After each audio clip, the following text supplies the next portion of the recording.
It's a county tax base. It's revenue to cities. We're all in the same boat, despite the fact that, the geography seems disparate.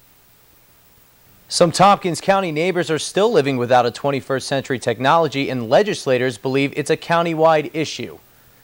Good evening, everyone. I'm Joe Malillo in for JB Buno. And I'm Daryl Kirkland-Morgan. Thanks for joining us on the late edition in high definition.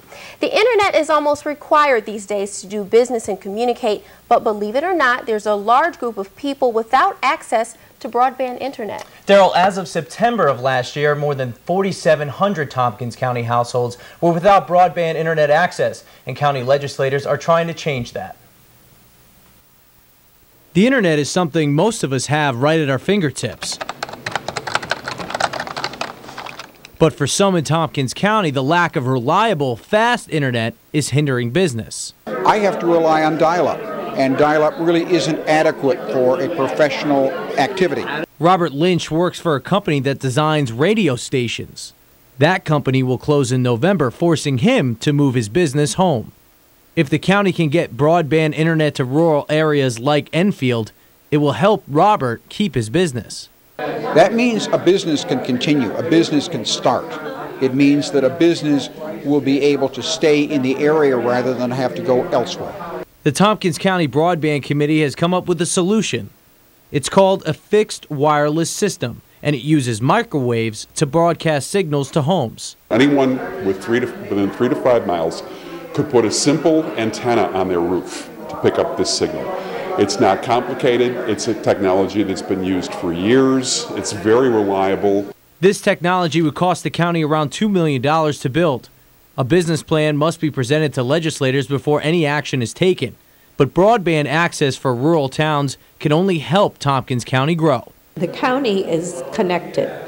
Those of us who live in more urban areas are connected to those of us that live in the more rural areas, and the things that are good for the rural parts of the county are good for the whole county. Now, the committee plans to conduct a county-wide survey by phone to find out who has broadband internet and who doesn't. The results from the survey will help the county decide whether to go forward with the project.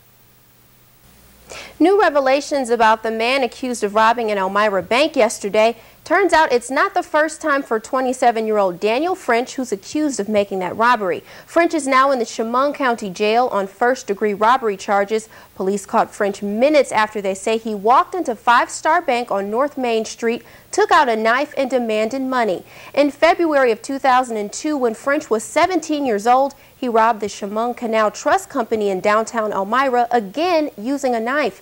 This is also the second time in 2 years this bank branch has been hit. In January of 2010, Steven Spalkowski walked in and handed the teller a note demanding money. He walked out with no cash and was promptly arrested.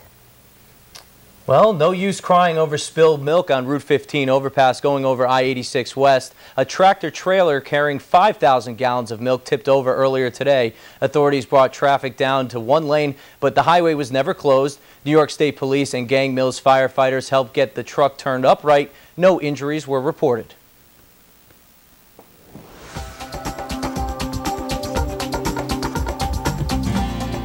And we're looking at mainly cloudy conditions across the Twin Tiers tonight. Some spotty showers out there as well. Looks like more rain at times in the forecast for tomorrow, with temperatures on the cool side. Right now at the Elmira Corning Regional Airport, 50 degrees, relative humidity on the high side at 96%. The winds have currently gone calm. 51 right now in Ithaca, 53 in Towanda, 57 in Dansville, down to 49 in Wellsville, 49 as well in Erin, and in Thurston. Lansing currently at 55 degrees. Our first forecast for the rest of tonight, some cool conditions down to 44. Spotty shower can't be ruled out. Some areas of fog as well. Westerly winds will be on the light side. And then for tomorrow, a cooler day for sure with a 5-degree guarantee of only 58. It'll also be blustery northwesterly wind 15 to 20 miles per hour. Chance for a couple showers as well. Sunshine returns for the end of the work week going into the weekend. I'll let you know how much of a temperature jump we can expect coming up in just a few minutes. All right, thank you, Joe. Well, a new survey shows 64% of districts across New York plan to cut teaching positions. Our media partner, the Star-Gazette, reports more than 400 districts plan to eliminate 4,200 jobs next school year, according to the State School Board Association. Governor Cuomo and the state legislature adopted a 2% tax cap last year, which hurt many districts. Although schools are getting a 4% increase in state aid this year, survey results show the additional aid isn't making up for growing costs. Next Tuesday is the statewide vote for school budgets. Well, when there's a fire, EMS first responders are there to help. But as we've seen too often lately, it's not only people who need help. At M-Star in Elmira, they teach CPR to save humans. Now they're teaching responders how to save our four-legged friends too. Vanessa Jewett has been a first responder for the Breezeport Fire Department for more than 15 years. After saving a dog a few months ago using a human oxygen mask, she thought she could do more. Vanessa put together a kit with pet oxygen masks for each fire department in Chemung County. Each kit has 3 different size masks for different size dogs, but these masks are important because unlike human masks, they fit over the pet's snout.